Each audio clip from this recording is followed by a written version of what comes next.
4 days before my due date, and I was having contractions. And since, you know, I knew I was in the putsy period and I was excited, I didn't go tell anyone.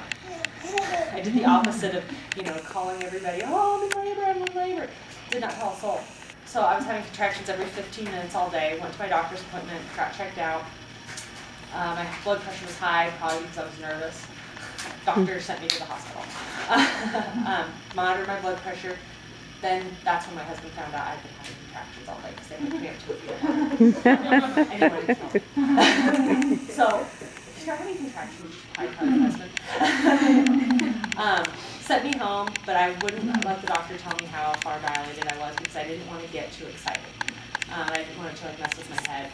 So went home Friday. I had been working all up until that point. Worked all day. Thursday was the day I went to the doctor, and walking 2 miles a day because by then I wanted him out. It had gotten to that point. And Friday they were getting closer together, and it was kind of a blur because as they were getting closer together, I was getting more excited because I'm like, oh, you know, I know I'm still in first stage, but and then that night things started to pick up. Of course, it was a blizzard. We live up in Payson that night. So BJ decided when my contractions were 5 minutes apart, he was timing. At that point, I was really kind of starting to focus. He's like, okay, you know, it's starting to snow. We need to go to the hospital. So we go to the hospital. They check me in. I was dilated far enough. And how far were you dilated at your last appointment Thursday? And I'm like, I don't know. So I called my doctor. Found out how far I'd been dilated, and they said, I was like, what, like a 6? Yeah. So they said, we're keeping it. It's snowing, it's pretty rough. I was actually the last room in our hospital. There's only 6. There's only 6. There were, I think, 10 babies born that weekend. Wow. Well, they checked me in at 2 a.m. Saturday morning, and I just start walking and bouncing, and, you know, contractions were getting closer together, getting further and further dilated. They had written on the board his birthday was going to be February 9th. You know, everybody was all excited. You know, my mom knew I was in there. And then everything completely stalled. At one point, I think I yelled at one of the nurses and I told her to erase that date off the board because this baby's not coming out today. And I was not happy. Because I had been in there. They were like, you know, just, it's going to be a couple hours. And so, you know, it didn't go. They keep saying, anytime now. Yeah. Anytime now. Get ready, Dad. Anytime now. They're like jinxing us all the way. So I had gone over my birth plan with my doctor weeks in advance. We had talked about, you know, any risk factors I had, everything. You know, I came up negative for group B strep, so I didn't have to go in early to have the antibiotics or anything. She actually, one of the great things she did was she signed off on my birth plan, put it in my file, and sent it to the hospital. So when we arrived that night, with our 3 dozen cookies for the nurses that we threw in the freezer 2 weeks before, they all knew.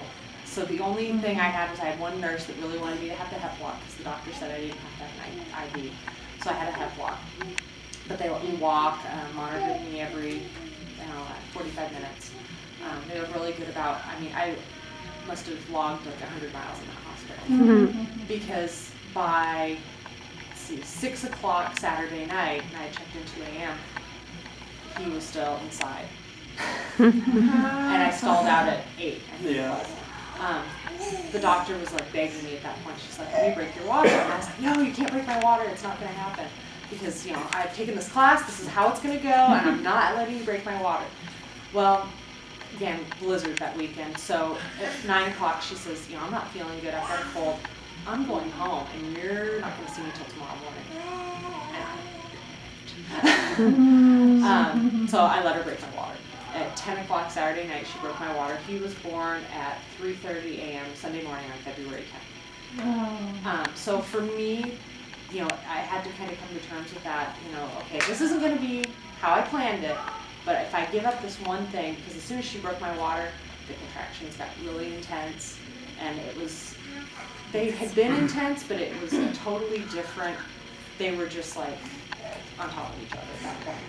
And yeah, so that's pretty much our story. And we were very fortunate because, like I said, we only had to deviate, you know, in those 2 things, but, you know, things happen. You know, you never know what's going to happen, what's going to change. And since we knew that there was a possibility that things weren't going to go according to plan, that really made it easier for us when things didn't go according to plan to say, okay, let's reevaluate, let's see where we are. You know, we've been in here, I think the total labor was like 36 hours from like, 6-minute contractions till he was born. I was ready. And when they say rest, and you're like, oh yeah, I'll rest. No, seriously, rest. Because I was awake for 3 days. And then he was born, and it was like somebody had shot me with adrenaline. I mean, I couldn't sleep for the next day after that because I was just like so high on, the whole experience. And I know like there was parts where he was, because I was so internal.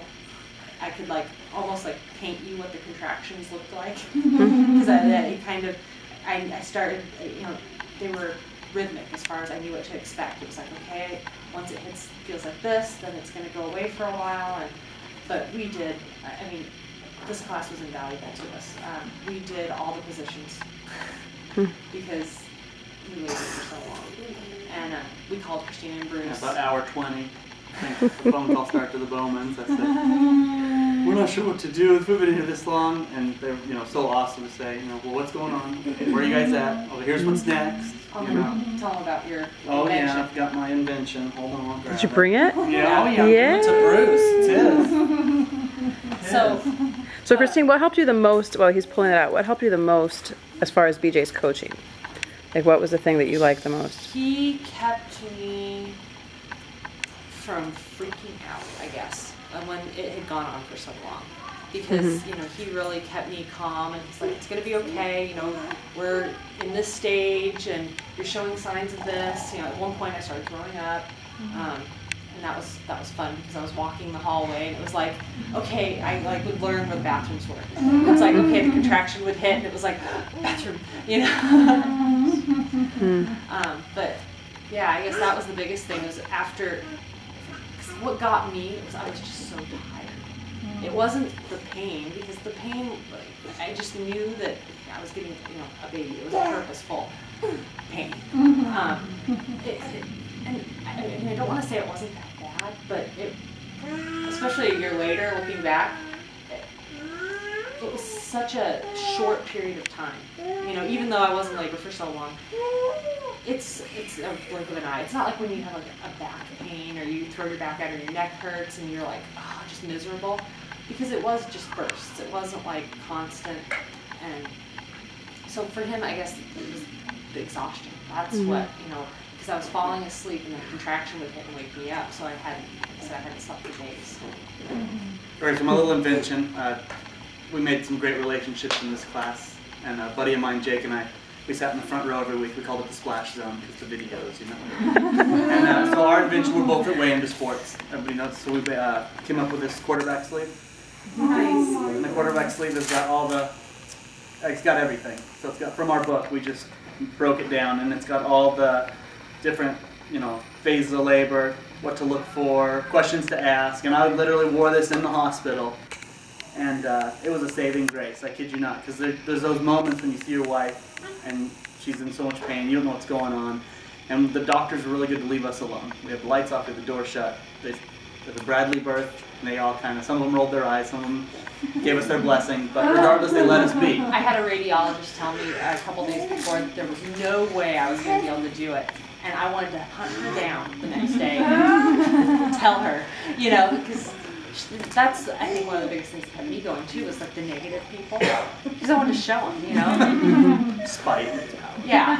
But anyway, so the quarterback sleeve was pretty cool. It really did help me, because I kind of got scatterbrained seeing her like that. And Bruss always mentions it, and so I'm bringing it to him and giving it to him today. And I told him, if we need it back, I know where to get it. But it was a simple little thing for me that kind of made me feel like I was in control when I really wasn't.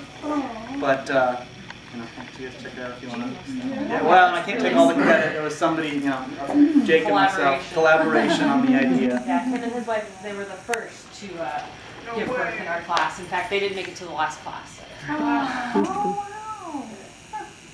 Yeah, it was funny. Some of the, we really kept a close eye on each other. A few were early, We were late. He was the day before his due date. But the birth plan, I think the coolest thing that we learned from when we wrote it in this class, I'd love to say we finished it in the class and we were real organized and we worked. You know, we got great ideas, we put it together, we finished it at home and took it into our next OB appointment, and I just said, her name was Dr. Booth, I said, Dr. Booth, is everything realistic on here? Are they going to laugh us out of the hospital when we walk in with this? So she went through it line by line and said, this is totally real, these are realistic requests, you're not asking for the moon. Signed off on it, made copies, sent it to the hospital, it was in our file when we got there. And the cookie thing, we had somebody had told us this idea, so we baked cookies ahead of time and brought them for the nurses and did a stack of birth plans next to our cookies. So when every new nurse at every shift came in, I said, have a cookie, pick up a birth plan. Especially because we went through... Well, we've been there for days, so we went through all the shifts. They'd come back after a day and they're like, you're still here. You know, we're still here, yeah. One of my friends found out she went into the hospital. She went into labor the same day I did. Had the baby in 2 hours. They're like, oh yeah. I'm like, don't talk about that. But some of the girls in our class did. They were really fast. Yeah. I think I was the longest in our class. I think so. Mm-hmm. But invaluable information. Best education of my life came from these two plastic chairs right here. It was phenomenal tooling. I mean, because I was never scared. Like I said, I was tired, but I was never, because I knew what to expect. And that was so powerful. Just knowing, you know, that's why I've encouraged a lot of people to seek this method out. So if you didn't sleep, did you sleep? I mean, how did you both were up? We both. Now I was lucky one because I had a go bag that had my energy drinks, little protein bars, but we were both awake the whole time. But what I would say to husbands is sleep, because here's how it went down. He was born at 3 a.m. and you know we didn't have any family there. Spread pressure for Krystyna. We just chose. Our family lives in town, but we just wanted to call when baby was here. Her mom came at 6:30 and I was asleep in the chair. I mean, I just couldn't do it. I woke up to see him there and I said, you know, I'm so excited you guys are here.